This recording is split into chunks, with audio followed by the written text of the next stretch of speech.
see your face. It's not a thing that I will change, 'cause you're amazing, just the way you are.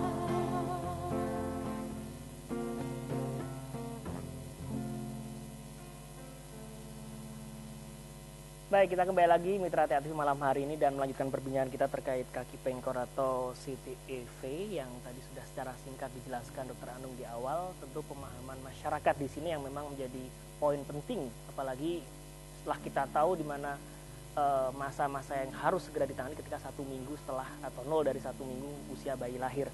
Dokter, tadi kita masuk ke proses dok ini dok. Secara umum kalau dokter menilai dari saat inilah katakanlah di pediatri sendiri, di ortopedi sudah cukup baikkah untuk masyarakat kesadarannya ketika mengetahui ini dan membawa ke sana dok? Ya. Jadi pada umumnya kalau kita lihat masyarakat sudah tahu bahwa ini ada kelainan. Oke.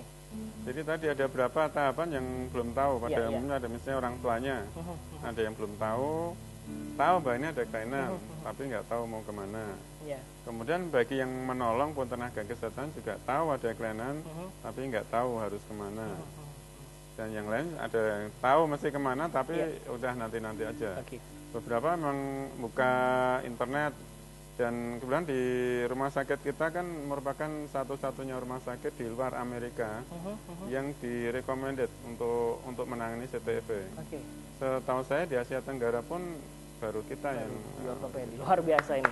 Jadi Asia Tenggara terlepas dari Amerika ini menjadi salah satu rekomendasi. Ya. Kemudian dokter, saat si bayi tersebut, kita katakanlah memang karena kebanyakan bayi masuk, apa proses yang dilewati untuk sehingga dia bisa sehat kembali atau bahkan bisa normal kembali? Baik. Jadi kalau tahapan awalnya adalah dilakukan casting ya. Iya. Jadi kalau ini kaki seperti ini, maka kita harus melakukan casting. Di cast itu ada di kip ya. Nah sebelumnya harus di stretching dulu. Kita ingat bahwa pada kaki pengkor itu otot-otot di bagian dalam dari kaki itu memendek, sehingga semua kaki itu tertarik seperti ini. Nah nanti tiap kali harus di stretching seperti ini. Di stretching tujuannya adalah supaya otot-otot yang ada di sini ikut teregang. Kalau misalnya sekarang 1 minggu ini saya stretching seperti ini sudah cukup, kemudian saya keep. Nanti minggu berikutnya, kan ini gipnya diganti setiap seminggu sekali. Minggu berikutnya gipnya dibuka, kemudian ditambah lagi stretching. Nanti minggu berikutnya ditambah lagi stretching hingga mencapai posisi yang kita kendaki atau yang normal. Nah, kalau misalnya ini sudah berhasil, maka posisi yang sudah bagus ini harus dipertahankan. Cuma kalau digip terus kan kaki jadi mungkin nggak tumbuh, anak juga nggak bisa beraktivitas. Setelah mencapai hasil yang bagus, harus dilanjutkan dengan sepatu. Nah, sepatu yang bentuknya seperti ini. Nah, sepatunya memang ada dua, bagi sisi yang sehat misalnya, di sisi yang sehat juga tetap pakai sepatu. Kan antara satu kaki yang kanan dan kaki kiri dihubungkan dengan semacam bar yang di sini, yang fungsinya adalah mempertahankan supaya kaki itu tetap dalam keadaan seperti ini, keadaan terkoreksi seperti itu.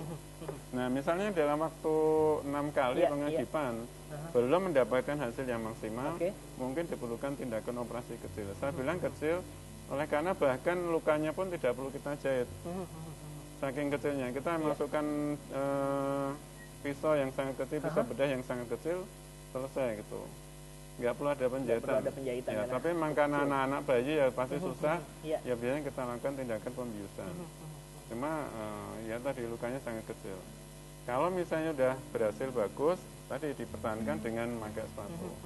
Nah, yang menentukan lamanya biasanya adalah proses dari yang seperti ini, kita letakkan ke arah posisi yang bagus. Butuh berapa lama dokter kalau? Nah, kalau misalnya kan 1 minggu kita hanya 2 kali aja, 2 kali kip, artinya 2 minggu udah selesai, terkoreksi posisinya bagus, tinggal dilanjutkan dengan pemakaian sepatu.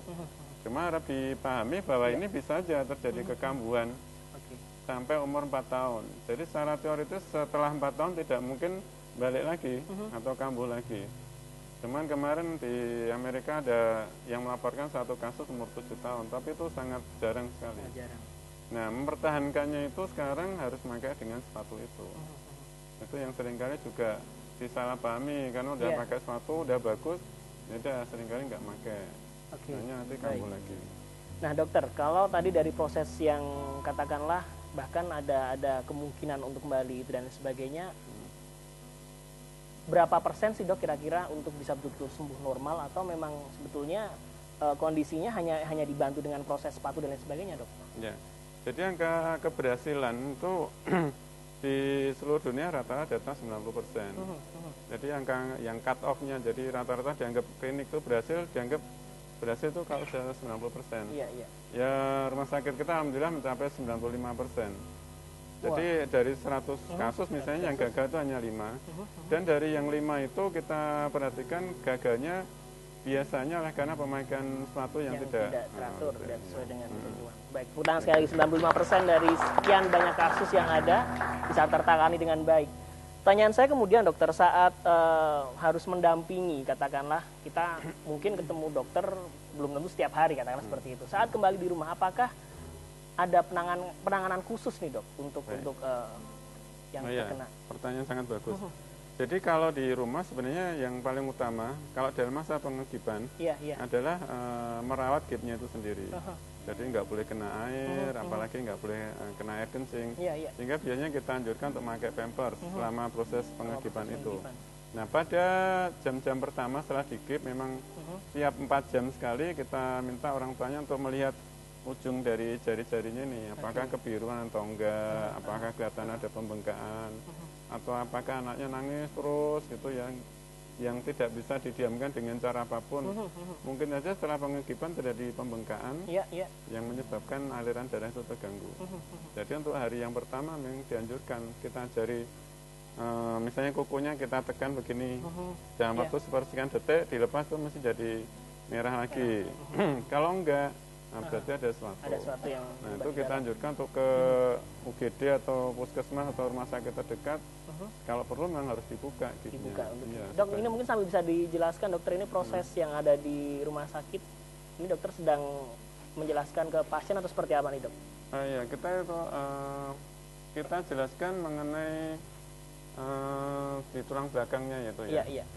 Jadi tulang belakangnya pada kasus ini memang CTEV-nya atau kaki pengkornya disebabkan oleh karena kelainan di tulang belakangnya yang namanya spina bifida. Jadi memang ada yang CTEV yang idiopatik, itu tidak ada kelainan lain kecuali cuma kakinya pengkor. Tapi ada juga yang kelainan lain yang mendasari, misalnya cerebral palsy atau spina bifida, itu adanya pembentukan tulang belakang yang nggak sempurna, itu juga menyebabkan kakinya pengkor. Itu yang namanya sindromik karena disertai dengan yang lainnya. Dan ini sedang ada kegiatan untuk berlatih atau apa nih dok, secara terapi? Ini kita melakukan proses diagnostik ya pada pasien itu. Kita lihat apakah ada kekakuan, ada kontraktor ya di persendian. Ini pada kasus yang cerebral palsy, ini bukan kasus yang kaki pengkor. Nah kalau kita berbicara kaki pengkor lagi nih dok, saat tadi masyarakat sudah tahu, paham harus menyikapi bagaimana saat kembali di rumah juga. Ada nggak sih dok dampak atau efeknya saat dia besar, katakan si anak ini setelah dia nanti minimal sudah bisa jalan, atau ada, kalau orang dia bilang terlambat jalannya dan sebagainya, itu apakah ada sesuatu yang berdampak sampai ke sana dok? Jadi kalau kita bicara kok dengan penanganan atau tidak dengan penanganan? Dengan penanganan. Kalau dengan penanganan nggak ada. Justru kita mengharapkan terjadinya proses yang bagus. Jadi kalau dari berapa yang sudah kita teliti, itu kakinya akan tumbuh dengan baik. Pergelangan kakinya itu juga supel, kemudian kaki bisa berjalan menapak dengan baik. Kan biasanya ada kita yang sampai menapaknya dengan punggung kaki seperti ini. Nah itu enggak, dan tidak nyeri. Itu ada perbedaan kita adalah tujuannya dari itu targetnya. Kaki yang menapak dengan baik, supel, jadi bisa digerakkan dan tidak nyeri. Nah kalau ini sebagai contoh aja, ada paling enggak 5 pemain bola di Amerika. Yang kaki pengkor. Awalnya dulu kaki pengkor, dan sekarang jadi seorang atlet juga, dan semuanya bisa sembuh. Iya, bisa sembuh kalau menjalani protokolnya dengan baik. Dan saja proses tersebut bisa didapatkan di Rumah Sakit Ortopedi Surakarta. Tepuk tangan sekali lagi, dan kita masih akan membahas beberapa subtema yang lain juga, tapi kita akan jeda terlebih dahulu. Jangan kemana-mana, tetaplah bersama kami.